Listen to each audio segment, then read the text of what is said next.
ஸ்ரீ சிவசங்கரா தேவனே, ஸ்ரீ சிவசங்கரா தேவனே. சங்கரம் சிவசங்கரம்.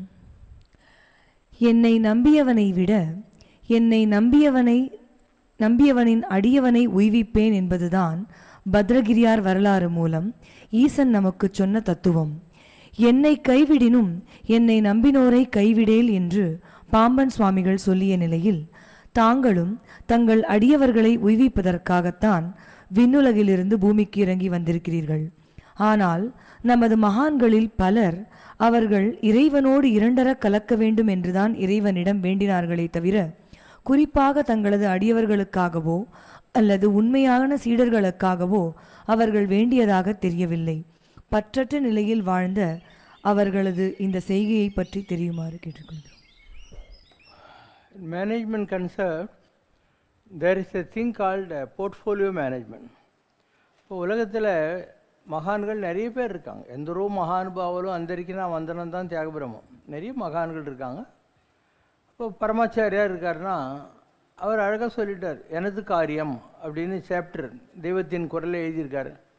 என்ன அழிந்து கொண்டிருக்கக்கூடிய வேதம் அதெல்லாம் விட்டு பிராமணர்கள் எல்லாம் வந்து அதில் இன்ட்ரெஸ்டடாகி வேதங்களெல்லாம் எப்படியாவது படிங்க கொள்ளுங்கன்னு சொல்லி அவங்களுக்கு உணர்த்துவது தான் என்னுடைய யுக காரியம்னு அவர் சொல்லிட்டார். ஸோ அவர் வந்த வேலை அதுக்கு அந்த ரோல் சூட் ஆகும். ஒரு மடாதிபதி, அங்கே வரக்கூடிய ஜனங்க, அது அந்த போர்ட்ஃபோலியோக்கு அவருடைய அந்த பர்சனாலிட்டி அதெல்லாம் சூட் ஆகும். எனக்கு அந்த வேலைலாம் கிடையாது. எனக்கு கடவுள் கொடுத்துருக்கிற வேலை அருட்சேவை வழி மார்க்கத்தினாலே நிறைந்த நல் பெருமைதனை நிலவுலகத்து படைக்க அருளாக எழுந்தனல் மாதவனே. இதுதான் என்னுடைய ரோல். என்ன அருள் சேவை வழி மார்க்கம், நான் மக்களுக்கு சர்வீஸ் பண்ணுறது. அருள் சேவை வழி மார்க்கத்தினால் நிறைந்த நல் பெருமைதனை தான் ரொம்ப க்ளோரிஃபைடாக பண்ணுறது. நிலவுலகத்து படைக்க அருளாக எழுந்த நல் மாதவனே அப்படின்னா நிறைய தவம் செய்தவன் இந்த உலகத்தில் அதுக்காக வந்திருக்கேன். என்னுடைய வேலை என்ன, சர்வீஸ் பண்ணுறது தான். எனக்கு வந்து வேத சம்ரட்சணமோ அது மாதிரிலாம் ஒன்றும் கிடையாது. ஸோ நான் செய்ய வேண்டிய வேலைக்கு ஏற்ற மாதிரி என்னுடைய மெத்தாடாலஜி ஆஃப் ஒர்க்கிங்கை நான் மாற்றியிருக்கேன். ஜனங்க வந்தால் தங்கறதுக்கு இடம், கோயிலுங்க, சர்ச்சு, மசூதி, ஜெயின் கோயில், புத்தர் கோயில். ஏன்னா எங்கிட்ட வர்றதுக்கு அவனுக்கு ரிலிஜன் ஒரு தடையாடக்கூடாது. இந்து சாமியார்டான்னு சொல்லக்கூடாது. அதனால் சர்ச்சுக்கு இதுனா வருவான், மசூதிக்கு இதுனா வருவான், புத்தர் கோயிலுக்கு இதுனா வருவான். அதனால் எல்லாரையும் அரவணைச்சிக்கிட்டு போகக்கூடிய ஒரு வழி. அதுக்காக என்னுடைய இந்த மேனேஜ்மெண்ட் கன்செப்டில் இதெல்லாம் நான் பண்ணேன். ஜனங்க வந்தால் சாப்பிட்றதுக்கு, தங்கிறதுக்கு, அதுக்கப்புறம் ஒரு இயற்கை சார்ந்த ஒரு பீஸ் ஆஃப் மைண்ட் கிடைக்கணும். உள்ளே வந்தாவே நீயே பார்க்கலாம், 1 கிலோமீட்டர் தள்ளி கிளம்பாக்கத்தில் போனேனாக்கா ஒரு மாதிரி இருக்கும். இதுக்குள்ளே வந்த உடனே உனக்கே தெரியாது, வித்தின் 10 மினிட்ஸ் ஒரு பீஸ் ஆஃப் மைண்ட் வந்துடும். இந்த இடம்லாம் இவ்வளோ க்ளீனாக வச்சுருப்போம். கோயிலுக்கு எல்லாமே வந்து பெய்டு ப்ரீஸ்ட்லாம் கிடையாது. நீங்களே தான் பூஜை, நீங்களே தான் பெருக்கிறீங்க, நீங்களே தான் சர்வ் பண்ணுறீங்க. எல்லாத்துலேயும் ஒரு சிஸ்டம் வச்சுருப்போம். நீங்கள் சாப்பிட்ற போது பிரசாதம் கொடுக்கறதுக்கு ஒருத்தர், பழம் கொடுக்கறதுக்கு, சாக்லேட் கொடுக்கறது ஒருத்தர், உங்ககிட்ட இருக்க சாக்லேட் வாங்கிறதுக்கு ஒருத்தர், கை கழுவு தண்ணி எடுத்துன்னு ஒருத்தர். இதெல்லாம் Rome was not built in one டேன்னு வாங்க. அது மாதிரி மெதுவாக ஒவ்வொரு பீரியட் இந்த டிசிப்ளினை கொண்டு வந்தோம். பொதுவாக நிறைய ஆன்மீக மையங்களில் பார்த்தீங்கன்னா அங்கே உட்காரது இங்கே உட்காரது புஸ்ஸுன்னெலாம் சொல்லுவாங்க. அது ஒரு மாதிரி ஒரு ஃபோர்ஸ்டு சைலன்ஸ், அது பரியல் கிரவுண்ட் சைலன்ஸுங்கிறாங்க. இங்கே அப்படி இல்லை, you can be your self. ஆனால் ஐ பிராட் இன் தி சைலன்ஸ். யாரும் ஃபோர்ஸ் பண்ண மாட்டாங்க. ஆனால் எல்லாமே அமைதியாக தான் இருக்கும், எல்லாமே நல்லா தான் நடந்துக்கிட்டு இருக்கும். இதெல்லாம் கிராஜுவலாக கொண்டு வந்தேன். நான் 55 மலையப்பன் ஸ்ட்ரீட்டில் பிராட்வேல ஆன்மீகம் தொடங்கிய காலத்தில் ஆரம்பித்து பெசன் நகருக்கு வந்து நீலாங்கரைக்கு வந்து இப்போ இந்த இடத்துக்கு வந்து ஏறத்தாழ நான் 37 வருஷமாக ஆன்மீகம் தான் செய்கிறேன். எல்லாரையும் விட்டாச்சு, ஒய்ஃபு, பையன், பொண்ணு எல்லாரையும் விட்டுட்டு முழு நேரம் கடவுளுக்கு வேலை செய்கிறதுங்கிற ஒரு போர்ட்ஃபோலியோ தேர்ந்தெடுத்துக்கிட்டு இருக்க. My life is very transparent. சரி, இவ்வளோ பெரிய ஆர்கனைசேஷனை வச்சுருக்கேன் நான். ஆனால் இதில் நான் ட்ரஸ்டி கிடையாது. இதுவே யாரும் நம்ப மாட்டான். எந்த சாமியாராவது ஒரு அமைப்பை உருவாக்கி இவ்வளோ வசதியாக பண்ணி அதில் அவனோ இல்லை அவன் குழந்தைங்களோ இல்லை அவனுக்கு நம்பிக்கையானவங்களோ தான் வைப்பாங்க இல்லையா? நான் கண்டுக்கவே மாட்டேன். நான் எதுலேயுமே ட்ரஸ்டி கிடையாது, எதுலேயுமே கையெழுத்து கிடையாது, பேங்க் அக்கௌண்ட்டே கிடையாது, எனக்குன்னு சொந்தமாக கார் கிடையாது, ஸ்கூட்ரு கிடையாது, வீடு கிடையாது, வாசல் கிடையாது. இந்த மாதிரி ஒரு ஆளை நீ பார்க்கவே முடியாது. அதாவது பேசலாம், அதாவது நான் தாடி வச்சுருக்கிறேன், காவி கட்டினுக்கிறேன், கையில் வாத்து ஓட்டுற குச்சி வச்சுருக்கிறேன், சாமியார் வேஷம் கட்டலாம். ஆனால் சாமின்றது மனசுக்குள்ளே எல்லாத்தையும் விடுறது. யாதனின் யாதனின் நீங்கியான் இடும்பை நோதன் அதனின் இளன். எல்லாத்தையும் விட்டுட்டு இருக்கணும். விட்டு விடுதலையாகி நிற்பாய் சிட்டுக்குருவியை போலே.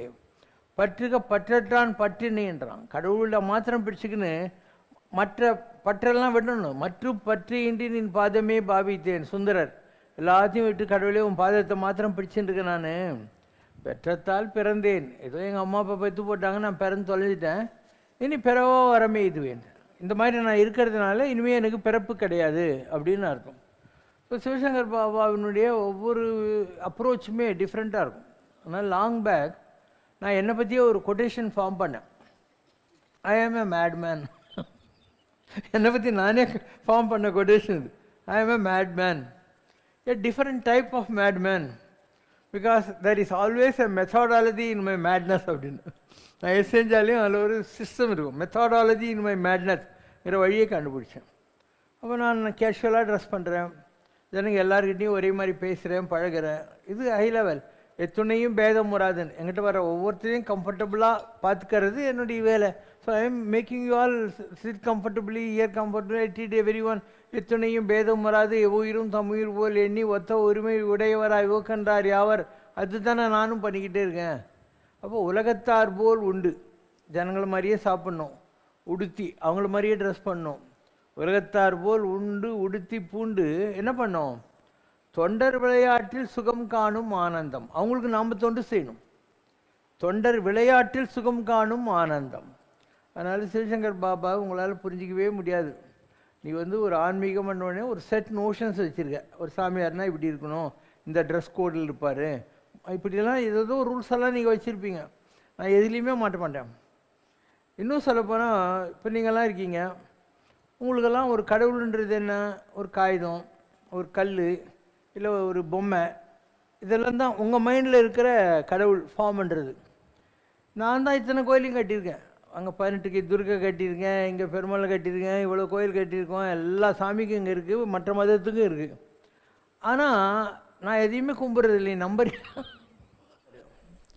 கேது இவருக்கு ஞானத்தை கொடுக்கக்கூடிய சிவசங்கர் பாபா யாரு? கேது. கேதுன்னா யாரு? பிள்ளையாரு. சிவசங்கர் பாபா யாரு? பிள்ளையாரு. நம்ம கிட்டிப்போம்.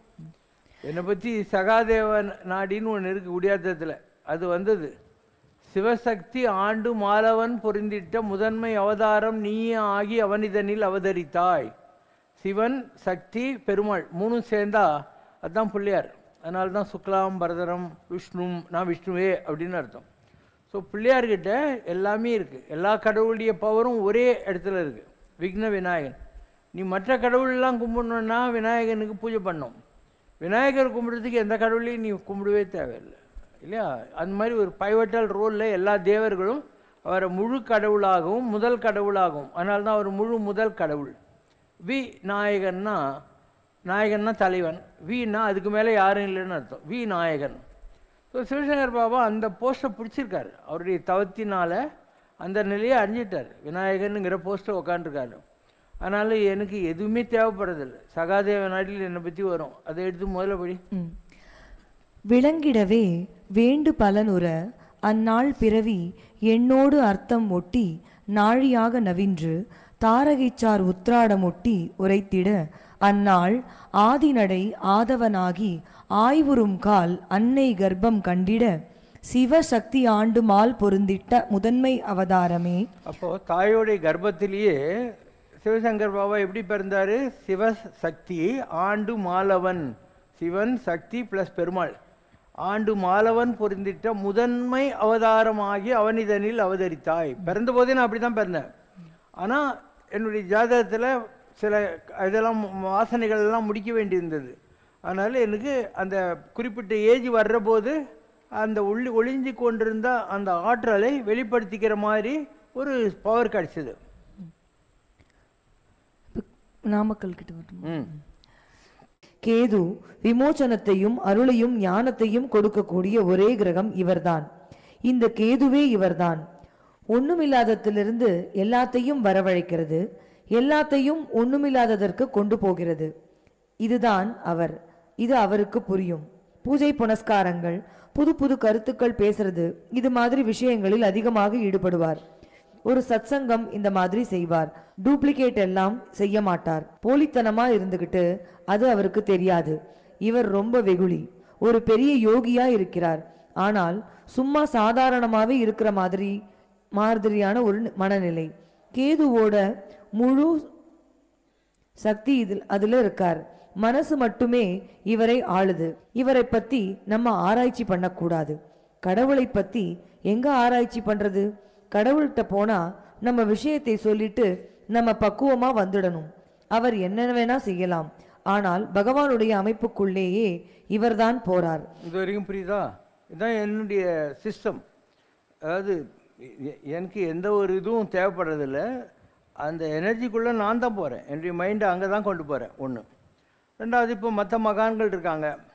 அவங்க உங்களுக்கு ஏதாவது கர்மாவை நிவர்த்தி பண்ணாங்கன்னா அந்த கர்மா அவங்கள பாதிக்கும். உலகத்தில் எல்லாருக்கும் அதுதான் ரூல். எனக்கு மாத்திரம் கிடையாது. நான் யாருடைய கர்மாவை எப்படி வேணால் மாற்றலாம். அது என்னை பாதிக்கவே பாதிக்காது. விஸ்வாமித்திரன் அடிக்கு போ. வேறு எந்த மகான், எவ்வளோ பெரிய மகானாக இருந்தாலும் உங்களுக்கு ஏதாவது செஞ்சாங்கன்னா அது அவங்கள பாதிக்கும். மானானப்பட்ட பூண்டி மகான்கிட்ட யாராவது இவருக்கு உடம்பு சரியில்லை அது இதுன்னு கூட்டு போனால் அவங்க கர்மாவை நீ வாங்கிறியா வராரு. ஏன்னா வாங்கி ஆகணும். நீ நல்லது பண்ணணும். முகலாய சக்கரவர்த்தி பாபர் அவன் மகன் உமாயூனை காப்பாற்றணும்னு ஆசைப்பட்றான். அப்போ அல்லாஹ் கேட்குறாரு, அவன் கர்மாவை நீ வாங்கிக்கியான்னு. சரி, எனக்கு வயசாகிடுச்சு நான் வாங்கிக்கிறேன்னு சொல்லி 1 to 1 வாங்கலாம். ஒருத்தருடைய கர்மாவை 1 to 1 வாங்கலாம். மற்றபடி இந்த வேலையை செய்கிறதுக்கு யாருக்கு கடவுள் பவர் கொடுத்துருக்காரோ அவங்க தான் கர்மாவை நிவர்த்தி பண்ண முடியும், கர்மாவை வாங்க முடியும். இல்லைன்னா கர்மாவை நீ யாருக்காவது மாற்றினாவது ஒன்று பிடிச்சிக்கோ. வருமோ இப்பலன் எல்லாம் வாழ்வினிலே இவனுக்கு, இது தன்னை இவன் தன்னும் துய்ப்பனோ, மேனிதான் சுகமின்றி திரிவனோ, ஆயின் அருள் பரிபாலித்தல் என்கணம். விஸ்வாமித்திரரும் வசிஷ்டரும் பேசிக்கிறாங்க. இவர் எல்லார் கர்மாவையும் மாற்றிடுவாருன்னு சொல்றியே, அப்போ இவருக்கு அந்த கர்மாலாம் இவரே உடம்பு சரியில்லாமல் போயிட்டாருன்னா இவர் எப்படி இந்த அருளெல்லாம் உலகத்தில் பரப்ப முடியும் அப்படின்னு கேட்குறாரு. எப்பணியும் அர்ப்பணம் என அவனுக்கே விட்டிடுவான் இவன் மேனி கல்பம் கல்பமே. இவர் எந்த வேலை செஞ்சாலையும் எல்லாம் கடவுளுக்கு அர்ப்பணம் பண்ணி செய்கிறாரு. அதனால் இவருடைய உடம்பு இருக்கு இல்லையா, அது எந்த பிடையினாலும் பாதிக்கப்படாத ஒரு வரத்தை வாங்கியிருக்கு. இவன் மேனி கல்பம் கல்பம். அடுத்த வரிப்படி பொன்னாகும் இவன் மேனி. இவருடைய உடம்பு இன்டர்னலி ஒரு கோல்டு அவுரால் இருக்கும். ஒரு பொன்னன்னா யார்? குரு பகவான். தமிழ் இலக்கியத்தில் குருக்கு பேர் பொன்னன். ஸோ சிவசங்கர் பாபாக்குள்ளே யார் இருக்காங்க? ஜூபிட்டர் இருக்கார், பிரகஸ்பதி இருக்கார். அதனால் எனக்கு உள்ள ஒரு கோல்டன் லேயர் இருக்குது. இதெல்லாம் நீ பார்க்குறது வேஸ்ட்டு. அதனால் பொன்னாகும் இவன் மேனி. அடுத்தது நான் என்ன பண்ணுவேன்னு சொல்லு. பொன்னென கோசிகன் உரைத்த மொழிக்கு விளக்கம் உரைக்க வந்திட்டேன் யான் காகபுஜண்டன். நன்றே இவன் பொன்னென மின்னும் மேனி தன்னை பொருந்தி வாழ்வான். வான்பொறி இல்லாத வானத்தே நடந்தே முறையாய் வேதம் தன்னை ஓதி கந்தர்வர்கள் கந்தர்வ தேவ மாதர் தம்மை தானும் விழியார காணும் பாக்கியம் தன்னை பெறுவான். இவருக்கு என்ன பவர்னா, வேதத்தை ஓதிக்கிட்டு வான உலகத்தில் போய் கந்தர்வர்கள் தேவர்கள் எல்லாம் பார்த்துட்டு திருப்பியும் தன்னுடைய உடம்புக்குள்ளே வரக்கூடிய பவர் கடவுள் சிவசங்கர் பாபா கொடுத்துருக்காரு. தானும் ஸ்பரிசம் தன்னால் பட்டிட முன்னே. என்ன தொடருது? இவர் யாரை தொடராரோ தானும் ஸ்பரிசம் தன்னால் பட்டிட முன்னை வினையும் மறையும் பின்னும் வரும் வினையும் தானும் மறையும் சாட்டு நீ. சிவசங்கர் பாபா யாரை தொட்டா அவங்களுடைய கர்மாலாம் மன்னிக்கப்படுகிறது. எண்ணிய எண்ணம் தானும் எண்ணியது போல் தான் நடக்க இவன் தானும் அவன் வினையை ஏந்துவான் கண்டாய். இவர் யாருக்கு நல்லது செய்யணும்னு நினைக்கிறாரோ அவங்களுடைய பேட் கர்மா ஏதாவது இருந்தால் இவர் வாங்கிக்கிறாரு. இவன் தன் உயிர் நிலையை உணர்வோர் யார்? இவர் எவ்வாறு என்னன்றது யாராலையாவது புரிஞ்சிக்க முடியுமா? முன்னை பிறப்பு தன்னிலே சிவனடியார் தமக்கு தொண்டும் செய்தன நன்றோ. இதுக்கு முன்பிறவிகளில் கைலாசத்தில் இருந்தார். அங்கே சிவனடியார்களுக்கெல்லாம் தொண்டு செஞ்சிட்டு இருந்தார். உன்னிடத்தில் அப்பா ஒப்பாரும் மிக்காரும் ஒக்கவே இல்லை. உனக்கு ஏழை பணக்காரன் எந்த பேதமும் கிடையாது. உன் அகம் காற்றினும் கடிது ஓடி காத தூரம் கடந்து நிற்கும் மனிதர் தம்மையும் மாற்றி தானும் ஸ்திரமாக்கி செய்யும். நீங்க தான் இருப்ப. ஆனால் உன்னுடைய தாட்டு இங்கேருந்து அமெரிக்கா, ஆஸ்திரேலியா, அர்ஜென்டினா எங்கே வேணால் போகும். காற்றை விட வேகமாக போய் அங்கே யார் நம்மளை நினைக்கிறாங்களோ அவங்களுக்கு என்ன ப்ராப்ளமோ அதை சால்வ் பண்ணுற பவர் உங்கள்கிட்ட இருக்குது அப்படின்னாரு. நம்புற மாதிரி இருக்கா பாத்தியா? ஐயா, நின்னை அயன் படைத்த காலம் அதுவே. உன்னை அதுக்காக தான் பிரம்மா படைச்சிருக்காரு. நீங்கள் பலருக்கு குருசாமியாய், பல பேருக்கு தொழில் நிபுணனாய், சில பேருக்கு குறி சொல்பவனாய், சில பேருக்கு ஆசானாய், சில பேருக்கு வைத்தியனாய், சில பேருக்கு பரோபகாரியாய் விளங்கிக் கொண்டிருக்கிறீர்கள். உங்களிடம் கடவுள் அன்பின் வடிவமாய் குடிகொண்டிருக்கிறார். அன்பு என்பது உன் உடல் பூராவும் வியாபித்திருக்கும். சித்தியில் நீ மகா சித்தி பெற்றவன். ஈஸ்வரனே உன் பக்கலில் நின்று அருள் பாலிக்கும் நிலையில் உள்ளார். மனித உடலை மனிதனைப் போல் இருக்கும் நீ புனிதன். வானுலகத்தில் சஞ்சாரம் செய்து மீண்டும் கூட்டுக்குள் புகும் சக்தியை பெற்றாய். நத்தை கூட்டுக்குள் எப்படி உறங்கிக் கொண்டிருக்கிறதோ அப்படி சித்த புருஷராகிய தாங்கள் யாரும் அறியாத வண்ணம் அடங்கிக் கொண்டிருக்கிறீர்கள். பூரண பிரம்மமான ஸ்ரீமன் நாராயணன் உம்மிடம் குடிகொண்டிருக்கிறார். ஒரு விளக்கை வைத்து மறு விளக்கை ஏற்றுவதால் ஏற்றிய விளக்குக்கு குறை வருவதில்லை. அதுபோல பூரண பிரம்மமான நீங்கள் இருப்பதால் மற்றவர்களுக்கு நீங்கள் செய்யும் சேவையால் மகிழ்ந்த சர்வேஸ்வரன் கருணையோடு, மகனே, நீ சூல சரீரம் எடுத்து எங்கள் அம்சம் கொண்ட சுவாமி ஐயப்பனாக கலியுகத்தில் விளங்குவாய். உன்னிடம் நம்பிக்கை கொண்டு பட்டம், பதவி, பணம், புகழ் போன்று எதை அடைய வேண்டும் என்று யார் வந்தாலும் அவர்களுக்கு சித்திக்க அருள் பாலிப்பாய். பெண்ணை கொண்டோ பொருளை கொண்டோ வேறு எந்த கவர்ச்சி பொருளை கொண்டோ உன்னை வசியம் செய்ய முடியாது. நீ மகாபூரணன். அப்பனே, உன் சித்தி ஊரறியும் காலம் வந்துவிட்டது. கடவுளை நீ விழியாரக் காணும் மாபெரும் பாக்கியம் பெற்றவன். தற்போது உன்னை பார்ப்பவர் உன்னை சாதாரண மனிதன் என்று எண்ணுவான். ஆனால் மகனே, நீ முற்பிறவியில் செய்த பூஜா பலன்களால் இப்பிறவியில் உனக்கு ஈஸ்வர தியானமோ உபாசனையோ பூஜையோ தேவையில்லை. உன் மனது எதை நினைக்கிறதோ அது அப்படியே நடக்கும். மகனே, உனக்கு ஏழை என்றும் பணக்காரன் என்றும் வித்தியாசம் இல்லை. ஜாதி பாகுபாடு இல்லை. கடிவாளம் பூட்டப்பட்ட குதிரையைப் போல் நீ நேர்நோக்கு பார்வை பெற்றவன். தர்மம் பிசகுவது உனக்கு சற்றும் பிடிக்காத விஷயம். பிறர் பொருளுக்கு சிறிதும் ஆசைப்பட மாட்டாய். பிறருக்கு நன்மை செய்ய உலகில் அவதரித்தவன்.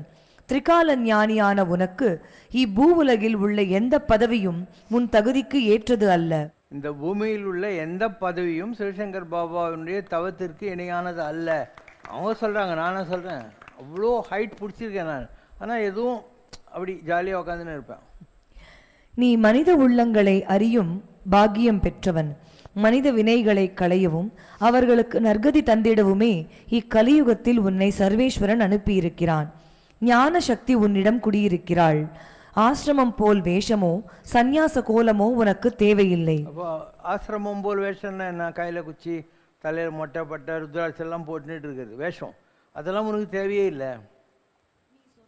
நீ சொன்னால் நவ கிரகங்கள் கட்டுப்பட்டு நிற்கும். 9 கிரகங்கள் கூட according to your request obey பண்ணும்.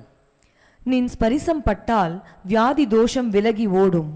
ஏவல் பில்லிகளில் துயர்படுவர் துயரினை நீ துடைப்பாய். உனக்கு நெற்றிக்கண் உள்ளது, அது மற்றவர் கண்களுக்கு தெரியாது.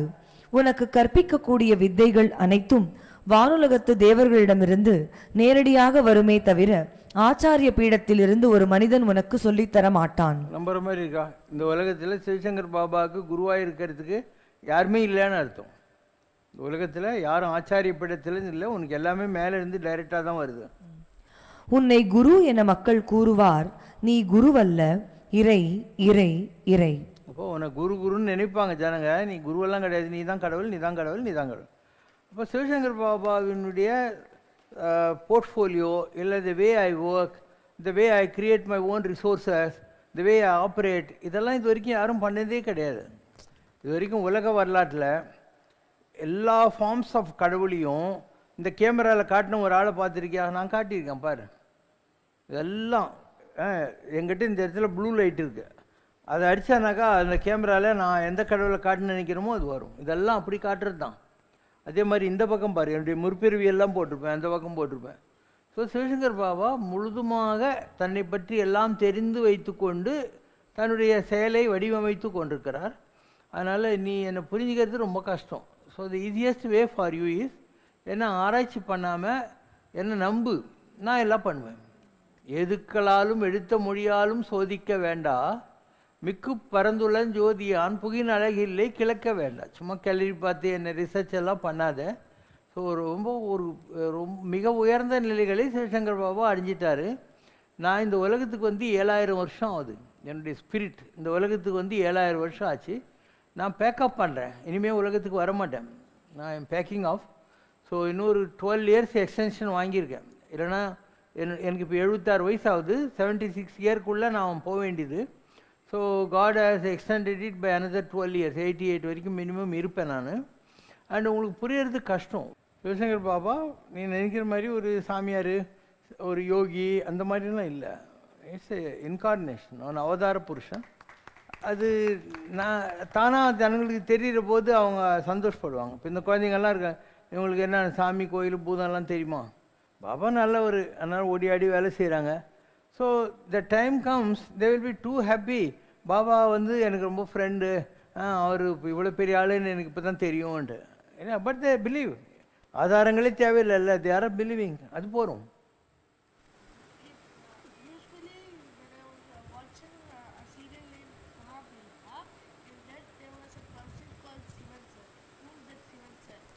சிவன் சார்ன்னு யாருன்னு கேட்குறாங்க. மகா பெரியவர் இருந்தார் இல்லையா, அவருடைய ஓன் பிரதர் தான் சிவன் சார்.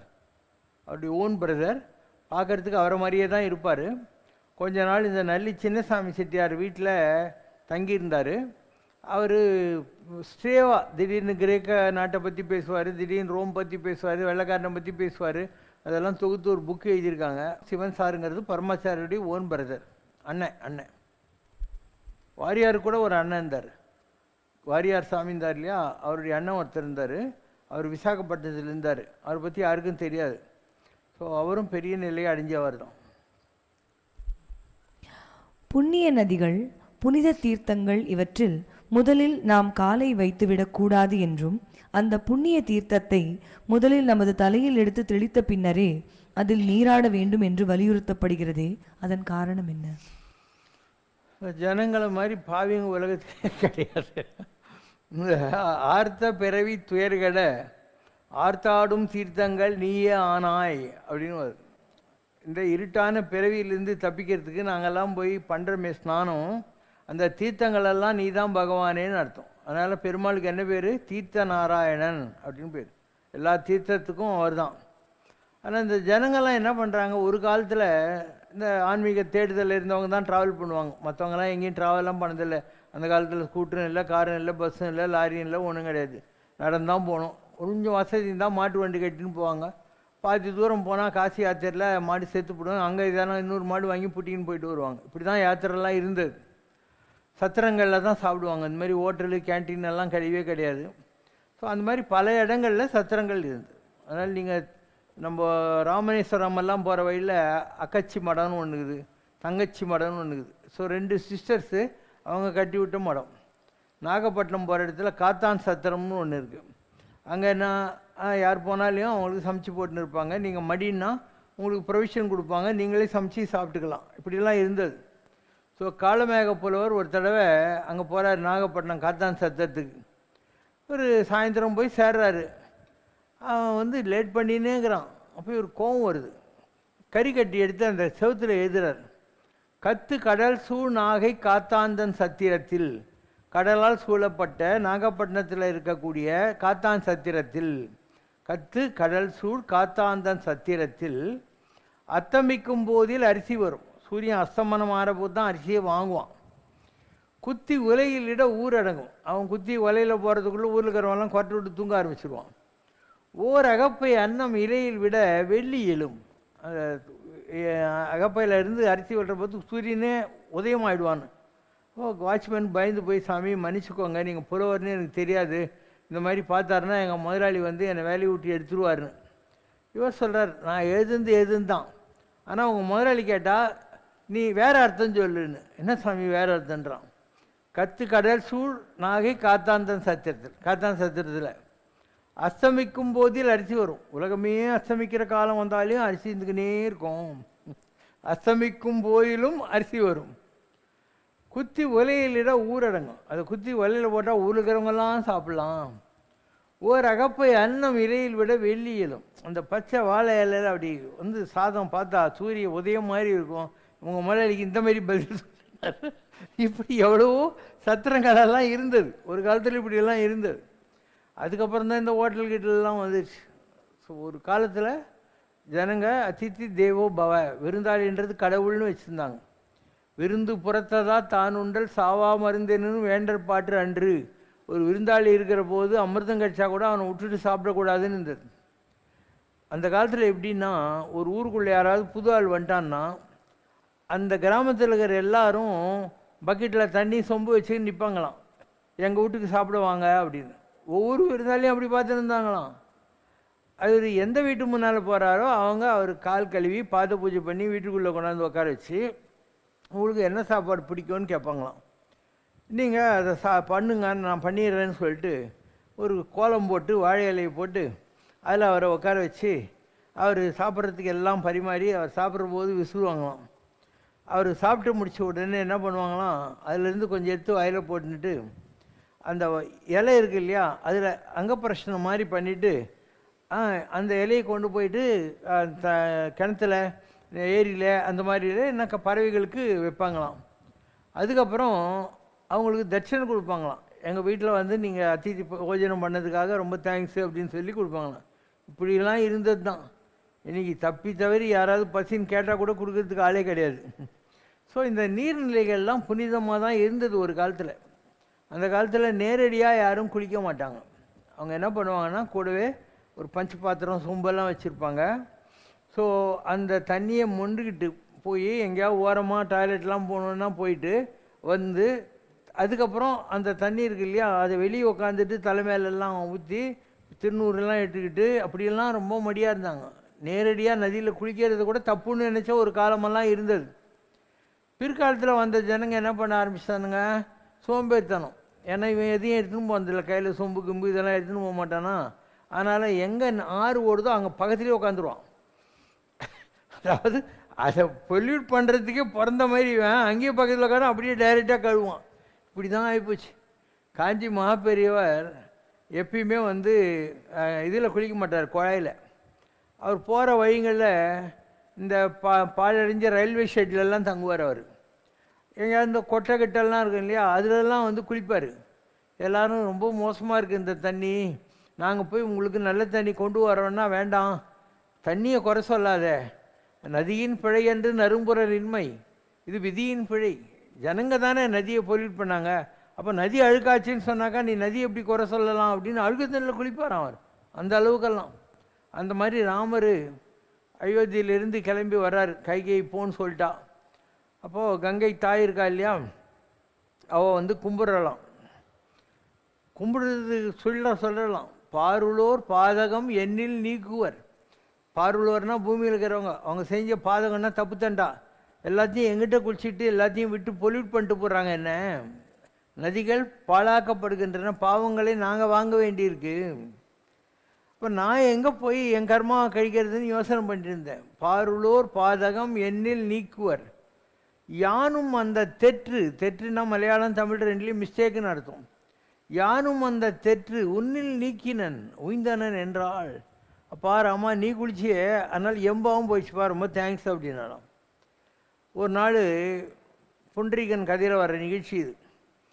அவன் போயினேக்கிறான், அட்டை கருப்பாக அப்படியே ஒரு மாதிரி அன்னியும் பிரசிவாக 7 பொண்ணுங்க ஓடுறாங்க. ஒரு குடிசுக்குள்ளே போயிட்டு வெளியே வரபோது திருப்பியும் அழகாக வந்துடுறாங்க. இவன் கேட்குறான் என்ன நடக்குது இங்கேன்ட்டு. இந்த வீட்டில் ஒரு பையன் இருக்கான், அவன் அவங்க அப்பா அம்மாவுக்கு ரொம்ப நல்ல கைங்கரியம் பண்ணுறான். இந்த ஜனங்கள்லாம் விட்டு போகிற பாவத்தினால ஒவ்வொரு நாளும் நாங்கள் இப்படி அசிங்கமாக ஆயிடுறோம். அவனை போய் தரிசனம் பண்ணிட்டு வந்தவுடனே எங்களுக்கு பழைய வடிவம் வருதுன்னாங்களாம். இதுதான் புண்டரீகன் கதை. அப்போ இவன் போன உடனே அவன் சொல்கிறான், அவன் உள்ளக்கிறவன் எங்கள் அப்பா அம்மாவுக்கு சாப்பாடெலாம் பண்ணி போட்டு தான் வருவேன், வெயிட் பண்ணுன்னு 2 செங்கலை தூக்கி போட்டானான். அந்த இடம் தான் பன்றிபுரம், அங்கே தான் செங்கல் மேலே நிற்கிறான். பன்றிபுரம்ன்ற கதையே அப்படி தான் வந்தது. ஸோ இதெல்லாம் ஒரு காலம்.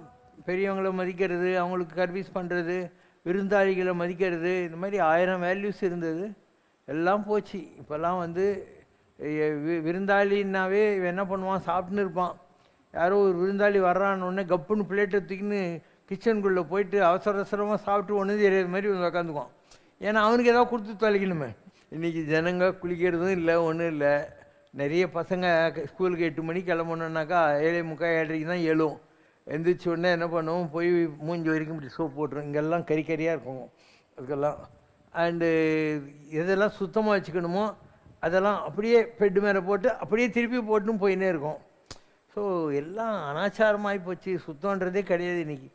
ஒரு காலத்தில் கிளீன்லினஸ் இஸ் காட்லினஸ்னாங்க, சுத்தமாக இருந்தால் அதுதான் கடவுள் தன்மைன்னாங்க.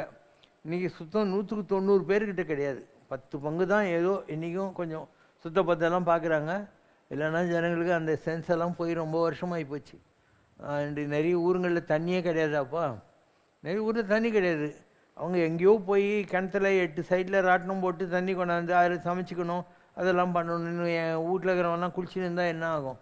அதனால் ஜனங்க பாவம் பண்ண என்ன, ஜனங்க பாவம் பண்ணுறாங்க இல்லையா, அதனால தான் இந்த தண்ணியெல்லாம் காணாமல் போயிடுது. நீ கேரளாவில் போய் பாரு, எல்லா இடத்துலையும் தண்ணி சும்மா ஜல் ஜல்லுன்னு ஓடின்னு இருக்கும்.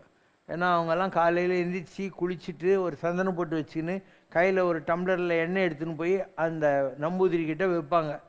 அவர் பூஜை பண்ணுற போது அந்த எண்ணெய்லாம் எடுத்து எல்லா கோயில்லையும் ஜகஜகான்னு விளக்கேற்றுவாங்க. கேரளா கோயிலெல்லாம், கர்நாடகாவில் மேங்களூர் சைடு இருக்கு இல்லையா, அங்கெல்லாம் ரொம்ப விளக்கேற்றி சுத்தபத்தமாக பூஜை பண்ணுவாங்க. ஆந்திராவில் சில இடங்களில் பண்ணுவாங்க, நிறைய இடங்களில் பண்ணுறதில்ல. வான்வெளியில் உள்ள சூரியன், சந்திரன் மற்றும் அனைத்து கோள்களும் சித்தர்கள் என்று தங்கள் அருளுரையில் கூறியிருக்கிறீர்கள். அப்படியானால் தற்போது அடிக்கடி நடக்கும் சூரிய புயலுக்கு ஆன்மீக ரீதியான காரணங்கள் ஏதாவது உள்ளதா? அது பற்றி விளக்குமாறு கேட்டுக்கொள்கிறோம். ஏதோ நீங்கள் 2014 இப்போ என்ன வருஷம்பா, 2024, அப்போ அதை வச்சு நீங்கள் உலகத்தை கணக்கு போட்டுன்னு உட்காந்துக்கிறீங்க. இது இயேசுநாதர் பிறந்ததுக்கப்புறம் வந்த 2024. இந்த மாதிரி திருவள்ளுவர் ஆண்டு இருக்குது, திருவள்ளுவர் ஆண்டு, ஹிஜ்ரி இருக்குது முஸ்லீம்களுக்கு. இப்படி இந்த உலகம் என்பது குறைஞ்சபட்சம் ஒரு 5000 வருஷமாக ஸ்டெபிலைஸ் ஆயிடுச்சு. லேக்ஸ் ஆஃப் இயர்ஸ் ஆச்சு, இந்த உலகம் தோன்றி லேக்ஸ் ஆஃப் இயர்ஸ் ஆயிடுச்சு. ஆனால் கொஞ்சம் ஸ்டெபிலைஸ் ஆகி ஒரு 5000 வருஷம் ஆச்சு. அதனால் இந்த 5000 வருஷத்தில் என்னெல்லாம் நடந்துட்டுருக்குங்கிறது உனக்கு தெரியாது இல்லையா. உனக்கு தெரிஞ்சதெல்லாம் உங்கள் ஸ்கூலில் கற்றுக் கொடுத்த ஹிஸ்ட்ரி தான். உங்கள் ஸ்கூலில் என்ன கற்றுக் கொடுத்தாங்களோ ஹிஸ்ட்ரியில் அதுதான் இருக்கும். அவங்க வெள்ளைக்காரங்க நிறைய விஷயங்களை அவங்கள குளோரிஃபை பண்ணிக்கிறதுக்காக க்ரியேட் பண்ணாங்க. பாயிண்ட்டுக்கு உன்னுடைய கேள்வி என்ன? சூரிய புயல் இதெல்லாம் இயற்கையில் வரக்கூடிய விஷயங்கள். அதனால் you won't be able to understand it, they're all connected to science. ஆனால் நீங்கள் தெரிஞ்சிக்க வேண்டியது என்னென்னா, உலகத்தில் மிகப்பெரிய மாற்றங்கள் இப்போ வர இருக்கின்றன. உலகத்தில் மிகப்பெரிய மாற்றங்கள் வர இருக்கின்றன. நீ நினைக்கிற மாதிரி இந்த கலியுகம் முடிகிறது இன்னும் ரொம்ப வருஷம் இருக்குன்னெலாம் நினைக்காத. சரீரம் தனது கர்மாக்களை அனுபவித்து முடித்த பின்பு அந்த ஆத்மா முக்தி நிலை அடைய தங்களை போன்ற மகான்கள் மனிதர்களுக்கு ஆன்மீக வழிகாட்டிகளாக இருக்கிறார்கள். ஆனால் தனது கர்மாவினாலோ அல்லது ஒரு சாபத்தினாலோ ஒரு ஜந்துவாக தாழ்பிறவி எடுப்பவர்கள் எவ்வாறு அந்த இழுபிறவியிலிருந்து உய்ய முடியும்? அந்த நிலையை அடைய அவர்களுக்கு யார் ஆன்மீக வழிகாட்டியாக இருப்பார்கள்? எழுகடல் கோடி மணலிலும் கோடி பிறப்பு இழிப்பிறப்பு. 7 கடலில் இருக்கிற மணல் அளவுக்கு பிறப்பு இருப்பான் உலகத்தில். அப்போது செல்லான் என்ற தாவர சங்கமத்து எல்லா பிறப்பும் எடுத்து நான் இழைத்தேனுங்கிற மாதிரி நாம் சிங்கிள் செல்லுலார் இருந்து மல்டி செல்லுலார் மாதிரி வந்துக்கிட்டே இருக்கோம் இல்லையா. அப்போ உங்களுக்கு ரேஷ்னல் மைண்டு கிடையாது. ஒரு கழுதை உன்னை உதைக்கணுன்னா ஃப்ரண்ட்டில் உதைக்கலாமா பேக்கில் உதைக்கலாமான்னு யோசனை பண்ணாது. ஒரு குரங்கு உன்னை கடிக்கணுன்னா எங்கே கடிக்கணும்னு யோசனை பண்ணாது. ஏன்னா அதுக்கு ரேஷ்னல் மைண்டு கிடையாது. அதனால் அதுங்களுக்கு கர்மாவே கிடையாது. Man has been punished to think rationally. உன்னுடைய பிரச்சனையே ரேஷ்னல் மைண்டு தான். அதனால் கடவுள் உனக்கு சென்ற இடத்தில் செல்ல விடாது நன்றின்பால் உயிக்கிற அறிவை கொடுத்துருக்கான். எப்பொருள் எத்தன்மை தாயினும் அப்பொருள் மெய்ப்பொருள் காண்கிற அறிவை கொடுத்துருக்கான். அப்போ நீ தான் இந்த அறிவை வச்சுக்கிட்டு வாழ கற்றுக்கணும். இந்த அறிவு எல்லாம் சேர்ந்த அறிவு இருக்கோ அதுதான் கடவுள். அதுக்கு வால் அறிவுன்னு பேர். கற்றதனால் ஆய பயனென்கொள் வாலறிவன் நற்றால் தொழாரெனின்ற மாதிரி. அதனால் மனுஷனுக்கு கீழே இருக்கிற எந்த ஒரு விலங்கு பறவை படைப்பு எதுக்கும் எந்த கர்மாவும் கிடையாது. அதெல்லாம் ரொட்டீன். அதனுடைய லைஃப் ஸ்பேனே கம்மி தான், 12 வருஷம். சிலதெல்லாம் அந்த அம்மீபியாசிஸ் எல்லாம் 2 நாள் 3 நாள் தான் அதுக்கு இருக்கும். ஸோ அதுக்கெல்லாம் கர்மாலாம் கிடையாது, ஏன்னா மைண்டு கிடையாது. மனுஷனுக்கு தான் மைண்டு கடவுள் கொடுத்துருக்காரு. அதை வச்சுக்கிட்டு இவன் தான் வாழ கற்றுக்கணும். அதனால் இவனுக்கு கர்மாலாம் வருது. இது நல்லது இது கெட்டதுன்னு சொல்லிட்டு இவனுக்கு புரிஞ்சுக்கிட்டு வாழ்கிறதுக்குள்ள அறிவு இருக்கிறதுனால இவனுக்கு பாவ புண்ணியங்கள் உண்டு. பட் இந்த கேள்வியில் என்னென்னா மோட்சத்தை பற்றி கேட்குறாங்க. மோட்சம் என்பது ஏதோ பேக்கப் பண்ணி அமெரிக்கன் எம்பசி வாசலில் வீசா வாங்கிட்டு போகிற மாதிரி கிடையாது. அதுவே ஜனங்களுக்கு புரியல. அவங்க என்ன நினைக்கிறாங்க, இந்த பூமியில் இருந்து நம்ம தாடிகிடி வளர்த்துனுட்டு காவியெல்லாம் கட்டின்னு அந்த ஆகாசில் போய் வீசா வாங்கின்னு ஏதோ ஒரு லோகம் இருக்கும், அந்த லோகத்தில் செட்டில் ஆகிடணும்னு நினைக்கிறாங்க இல்லையா? அப்படி முடியாது. யாருக்கெல்லாம் மோட்சம்னு நினைக்கிறியோ அது இந்த பூமியில் தான் கிடைக்கும். Liberation is on this very earth. What is liberation then? உங்கள் உடம்பு தான் ஜெயில். இந்த உடம்பாகிய ஜெயிலுக்குள்ளே ஒரு ஜோதி இருக்குது, அந்த ஆத்மா. உடம்பார் அழியின் உயிரார் அழிவர், உடலுக்குள் உத்தமன் உருபொருள் கண்டேன், எனவே உடலை ஓவாது ஓம்புகின்றேன். அப்போ இந்த உடம்பை விட்டு காற்று வெளியே போயிடுது, தண்ணி வெளியே போயிடுது, ஹீட்டு வெளியே போயிடுது. இந்த உடம்பு மண்ணில் செஞ்ச போமே மண்ணில் எரிச்சிடுறாங்க, பொச்சிடுறாங்க. இந்த இடத்துல நமக்கு ஒரு தாட் பண்டில் இருக்குது. உங்கள் செல்ஃபோனில் இருக்கிற மெமரி சிப் மாதிரி இந்த இடத்துல நமக்கு இருக்குது. அது எவாப்ரேட் ஆகி மேலே போகுது. அந்த உலகத்துக்கு பேர் பித்ருலோகம்.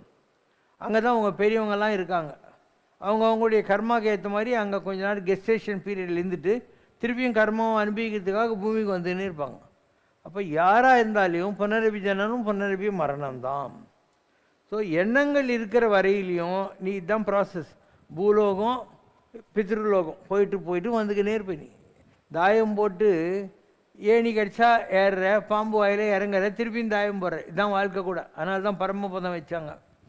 அதனால் நீ அங்கே போயிட்டு திருப்பி வந்து தான் ஆகணும். அப்போ என்ன தான் பாப்பா செய்யணுங்கிறியா? எண்ணங்களே இல்லாத பிளாங்க் மைண்டுக்கு நீ போக வேண்டியிருக்கும். எல்லாம் வர என்னை மறந்த நலம் சொல்லாய் முருகா சுரபூபதியே. அது என்ன? நிர்வாணம்ன்றது. நிர்வாணம்னா உடம்புல துணி இல்லாமல் இருந்தா நிர்வாணம், மைண்டில் எண்ணங்களே இல்லாதிருந்தால் அதுவும் நிர்வாணம். அதுதான் மகாவீரனும் புத்தனும் சொல்லக்கூடியது. அப்போ உங்களுக்கு இப்போ 1000 எண்ணங்குது. இப்போ கோயிலில் உட்காந்துருந்தா கூட உங்களுக்கு வேறு எண்ணங்கள்லாம் இருந்துக்கிட்டு தான் இருக்கும். So always you are filled with so many thoughts which are productive at times and non productive most of the times. அந்த எண்ணங்கள் இருக்கிற வரைக்கும் உனக்கு நான் சொல்கிற அந்த ஸ்டேஜ் லிபரேஷன் கிடைக்காது. ஒரு நேரம் வரும் உனக்கு ஆசானுகலம் துகளாயினவின் பேசா அனுபூதி பிறந்தது வேண்டு வரும். சும்மா இரு சொல்லற என்றாலுமே அம்மா பொருள் ஒன்றும் அறிந்தில்லேனே அன்னைக்கு சொல்கிற நிலை வரும். அப்போ உன் மைண்டில் ஒன்றுமே இருக்காது. ஒரு சினிமா தியேட்டருக்கு போகிற, அங்கே வெள்ளை ஸ்க்ரீன் தான் இருக்கும். ப்ரொஜெக்டர் ஆன் பண்ணால் தான் அதில் காதல் காட்சி, கோர்ட்டு சீனு, அது இதெல்லாம் வரும். அந்த மாதிரி நமக்கு இந்த இடத்துல ஒரு ஸ்க்ரீன் இருக்குது. இந்த மனசு தான் ப்ரொஜெக்டரு. இந்த மனசு ப்ரொஜெக்ட் பண்ணி உன் வாழ்க்கையை குழப்பிக்கிட்டே இருக்குது. அப்போது சித்தியெல்லாம் பெற்றாலும் சிரமடக்க கற்றாலும் மனமடக்க கல்லாருக்கு வாயேன் பராபரமே. தாய்மானவர் மனசு அடக்கணும். அப்போ நீ யானையை அடக்கிடலாம், தண்ணியில் நடக்கலாம், நெருப்பில் பண்ணலாம் எல்லாம், ஆனால் மனசை அடக்க முடியாது. அதனால் ஆதிசங்கரர் அழகாக ஒரு கவிதை எழுதுறார். அது என்ன சொல்கிறாருன்னா, சிவபெருமானே நீ பிச்சை பாத்திரத்தை எடுத்துக்கிட்டு பௌத்தி பிச்சாந்தேகின்னு போறிய, யாரையா உன்னை நம்பி பிச்சை போடுவாங்க? என்கிட்ட ஒரு ஃபஸ்ட் கிளாஸ் குரங்கு இருக்குது. அது ஆடாத ஆட்டமெல்லாம் ஆடும், பாடாத பாட்டெல்லாம் போடும். அந்த குரங்கை நீ கையில் பிடிச்சின்னு போ, அதை பார்த்து நிறைய பேர் உன் பிச்சை பாத்திரத்தில் நல்லா போடுவாங்க. அப்படி என்ன அது என்ன குரங்குன்னா சொல்கிறார், மனஸ் கபிம், என் மனமாகிய குரங்கு அப்படிங்கிறார். ஏன்னா அது ஒடுங்க மாட்டேன்னு, அது பாட்டிக்கு அதனுடைய போக்கில் ஆடிக்கினே இருக்குது. அதனால் மனஸ் கபிம் எல்லாம் வந்துடும், ஆனால் மனசை அடக்க முடியாது. இப்போ மனதுக்கண் மாசு இலனாதல், அந்த மனதானை, மனதில் நின்ற கருத்தானை, மனத்தகத்தான் வாய்மேலான், அந்த மனசு இருக்கு இல்லையா, அதை நீ கொல்லணும். எண்ணங்களே இல்லாத, எந்த டிசைரும் இல்லாத வாச்சா மகோச்சரனும் பேர் அதுக்கு. அந்த நிலையை அடைஞ்சிச்சேன்னா உனக்கு இந்த இடத்துல எண்ணங்களே இருக்காது, அப்படியே தான் இருக்கும், பிளெயின் ஆயிடுது. அந்த நிலையை நீ அடைஞ்சிட்டியானா உன்னுடைய உடம்புல ஆசாபாசங்களால் கட்டுண்டு இருக்கக்கூடிய இந்த உயிர் இருக்கு இல்லையா, அது வாழ்கிற காலத்தையும் உடம்பு விட்டு தனியாக வந்து. இதை தான் லிபரேஷன் சொல்கிறது. Liberation of the soul from the jail of the body. இந்த உடம்புல இருந்து அதை வெளியே கொண்டு வருது. This experience happen to me on 26 January 1984. என்னுடைய ஆத்மா வெளியே வந்துச்சு. வெளியே வந்த உடனே இதெல்லாம் புரிஞ்சு போகுது நம்மளுக்கு. இந்த உலகம் மாயை இதெல்லாம் போய் ஜனங்கள்லாம் அவங்கவுங்க கர்மாவை அனுபவிச்சுட்டு இருக்காங்க. இதில் யாரும் பெரியவங்க இல்லை, யாரும் சின்னவங்க இல்லை, நீ பார்க்குற எந்த காட்சியும் நிஜம் இல்லை, எல்லாம் மாயேன்னு உனக்கு தெரிஞ்சிடும். இதுதான் புத்தருக்கு கிடைச்சது. லோகம் சூன்யமயம், லோகம் க்ஷீணமயம். உலகம் எல்லாம் சூன்யம், நான் ஒன்றும் இல்லைன்னு அர்த்தம். க்ஷீணம்னா துக்கத்தை தவிர ஒன்றும் இல்லைன்னு அர்த்தம். இது தெரிஞ்ச உடனே you are now liberated. The option is, உன்னுடைய லிபரேட்டட் சோல் இருக்கிறியா ஜோதி, அதை நீ ஒரு பாம்புக்குள்ளே கொண்டு போகலாம், பசுமாட்டுக்குள்ளே கொண்டு போகலாம், இல்லை டிஸ்டர்பன்ஸ் எல்லாம் வேணாம்னு நினச்சானா ஏதாவது ஒரு குகை இருக்கும் இல்லையா, குட்டியூண்டு ஓட்டை இருக்கும், அதுக்குள்ளே உள்ளே போய் உட்காந்துட்டு தவம் பண்ணலாம். இந்த மாதிரி the choice is yours, or the choice is also decided by the celestials. அப்போ இந்த உடம்பு உள்ள திருப்பியும் வந்துடும், வெளியே போன ஸ்பிரிட் திருப்பி இந்த உடம்பு வந்துடும். But you are the choice to take it out when ever you want. நாங்கள்லாம் அதை தான் பண்ணுறோம். நான் போய் படுத்துடணும், படுத்துட்டு என் ரூமை லாக் பண்ணிடணும். அப்படியே தியானத்துக்கு போகிற போது என் உடம்புல இருக்கிற ஜோதி இங்கேருந்து கிளம்பிடும். என்னை யாரெல்லாம் கூப்பிட்றாங்களோ, எந்த நாட்டில் கூப்பிட்றாங்களோ அவங்களுக்கெல்லாம் போகும். அவங்களுக்கெல்லாம் ஏதாவது ஒரு, அவங்க எது கேட்டாங்களோ அதுக்கு ஒரு எக்ஸ்பீரியன்ஸ் கொடுக்கும். அந்த எக்ஸ்பீரியன்ஸ் எப்படி கொடுக்கும்? அவங்க எதை நம்புகிறாங்களோ அது மூலமாக கொடுக்கும். அவங்க வீட்டில் என் ஃபோட்டோ இருக்குன்னா அந்த ஃபோட்டோவில் அவங்களுக்கு நம்பிக்கை இருந்தால் அது மூலமாக விங்க் பண்ணுற மாதிரி, ஸ்மைல் பண்ணுற மாதிரி ஒரு எக்ஸ்பீரியன்ஸ் வரலாம். சில பேருக்கு காதில் கேட்டால் வரும்னா ஒரு சத்தம் மாதிரி கேட்கலாம். இப்படி 1000 வழிகள் இருக்குது. யாருக்கு எது புரியுதோ அந்த பாஷை, அவரவர் அனுபவம் அவர் தம்மையும் அறிவது, எல்லாம் போயிட்டு திருப்பியும் உடம்புக்குள்ள. So my body should not be disturbed when my spirit goes on loitering outside. இவ்வளோ தான் சீக்ரெட். அப்போ எனி டைம் இப்போ நான் இருக்கேன்னா என்னுடைய ஸ்பிரிட் நான் எப்போ வேணால் தனியாக எடுக்கலாம். இப்போ ஆரம்ப காலத்தில் நானே வச்சுருந்தேன் உடம்புல. வெண்ணிலாங்கரையில் இருக்கிற போது எல்லா மாலையும் எனக்கே தான் போடுவாங்க, எனக்கே தான் கற்பூரம் காட்டுவாங்க. அப்போ கோயில் கீழ் ஒன்றுமே கிடையாதுங்க. அதுக்கப்புறம் இந்த சிலையை பண்ணேன். இந்த சிலைக்குள்ளே என்னுடைய ஸ்பிரிட்டை வச்சுருக்கேன். உன்னுடைய டிவி ரிமோட் கண்ட்ரோல் மாதிரி அங்கே இருக்கிறது இங்கே இருக்குது, இங்கே இருக்கிறது அங்கே இருக்குது. அதனால் நான் ஊரில் இல்லை, நீ கவலைப்பட தேவையில்லை. இந்த கல்லுக்கிட்ட கூட நான் இருக்கேன், நீ ஒன்றும் கவலைப்பட தேவையில்லை. உனக்கு புரியாது, அதனால தான் அடிக்கடி காட்டுறேன். சிவப்பு இதுக்குள்ளே நான் தாங்கிறேன். உனக்கு இந்த கோயிலெல்லாம் ரொம்ப பெரிய விஷயம். அதனால் அந்த கோயிலில் இருக்கிற மித்து உனக்கு இந்த மாதிரி பேசுகிற, நடக்கிற, பார்க்கிற, கேட்கிற, முகருகிற, நுகருகிற ஒரு ஹியூமன் பாடிக்குள்ளே கடவுள் வருதுன்னு நீ நம்ப மாட்டேன்ற. அது உன்னோட ப்ராப்ளம், என்னோட ப்ராப்ளம் இல்லை. I talk the truth. தெரியுதா? நம்ம கோயில் பெருமாள் தள்ளு, நம்ம கோயில் பெருமாள் தானே இது. பெருமாளுக்கு பக்கத்தில் ஒரு ரெட் மூன் இருக்கா, அதுதான் நான். ஸோ இதுக்குள்ளே இதுதான் இருக்குது. இப்போ பாரு, அடுத்த படத்தில் ஃபேஸ் மேலேயே காட்டுறேன். இதுதான் பெருமாள். அவருடைய ஃபேஸ்லேயே என்னுடைய ஒளியை கொண்டாந்துட்டேன். அப்போ இங்கே இருக்கிறது அங்கே இருக்குது. நீ என்னை பற்றி கவலையே படாத. நான் இருந்தாலும் இல்லைனாலும் இங்கே பார்த்து கும்பிட்டுன்னு போயினே இரு. இது உனக்கு புரியாது. நான் என்ன சொல்லினுக்கிறேன், நான் பேக்கப் பண்ண வந்திருக்கேன் உலகத்தில். பார், நான் ஏற்கனவே பேக்கப் பண்ணிக்கிட்டு இருக்கேன். இந்த பார், இது என்னுடைய ஃபேஸ். இது வெள்ளை ட்ரெஸ்ஸில் நான் இருக்கேன், பைஜம்மா குர்த்தா. ஃபேஸில் இருந்து சூரியனுடைய ஒளிக்காற்றுகள் போகுது இல்லையா. So already I am merging my spirit in ஆதித்யானாம் மகாவிஷ்ணு. இந்த உடம்பை நான் எப்போ விடுறனோ அப்போ I will be known by the name of Vishnu in one of the 12 suns. 12 சூரியங்க இருக்காங்க. அதில் I received offer letter and I am slowly take my energy to the solar system. இதுதான் அது. ஓ, நான் பேசுகிற விஷயம் ரொம்ப டிஃப்ரெண்ட்டான விஷயம். இதெல்லாம் இது வரைக்கும் யாரும் பேசுறது இல்லையா, அதனால் ஒன்றும் புரியாது. அதனால் நான் பேசுகிறது தான் பிரமாணம். இவ்வளோ எக்ஸாம்பிள் காட்டிட்டேன், இவ்வளோ படத்தை காட்டிட்டேன், இதெல்லாம் காட்டுறேன், இதெல்லாம் பண்ணி காமிச்சிருக்கேன். எதையாவது நீ நம்பி தானே ஆகணும். அதனால் ஒரு ஆள் லிபரேட் ஆகிறான்னா வாழ்கிற காலத்திலே தான் ஆக முடியும், இந்த பூமியிலேயே தான் ஆக முடியும். இந்த உடம்புலேருந்து ஜெயிலில் இருக்கிற ஆத்மாவே வெளியே கொண்டு வரணும். அது உன்னோட ஆப்ஷன். அதுக்கப்புறம் இந்த உடம்பை விட்டுடலாம், உடம்பார் அழியின். இந்த உடம்பை விட்டுட்டு அந்த ஜோதியை நான் சொன்ன மாதிரி நீ என்ன வேணால் பண்ணலாம். நான் சூரியனில் கொண்டு போகிறேன். இன்னும் சில பேர் இந்த உலகத்தில் எங்கேயாவது கைலாசத்தில் இருப்பாங்க, ஒரு பாம்பு வடிவத்தில் இருப்பாங்க, பல்லி வடிவத்தில் இருப்பாங்க, ஏதாவது இருப்பாங்க. அது அவங்கவுங்களுடைய பழைய வாசனைகளை வச்சுக்கிட்டு கடவுளுடைய நிர்ணயத்தில் நடக்கிற விஷயம். அதனால் நீ என்னை புரிஞ்சுக்கணுன்னா இதை புரிஞ்சுக்கோ. Already I M liberated. Every 12 years my spirit is revived. 1984 88 இருக்கு இல்லையா, அந்த டைம் ஆச்சு. 24 இல்லை 25 ஜனவரிக்குள்ளே அடுத்த ஸ்டேஜ் வரும். அது என்னன்னு வர்றபோது சொல்கிறேன். ஓகேவா?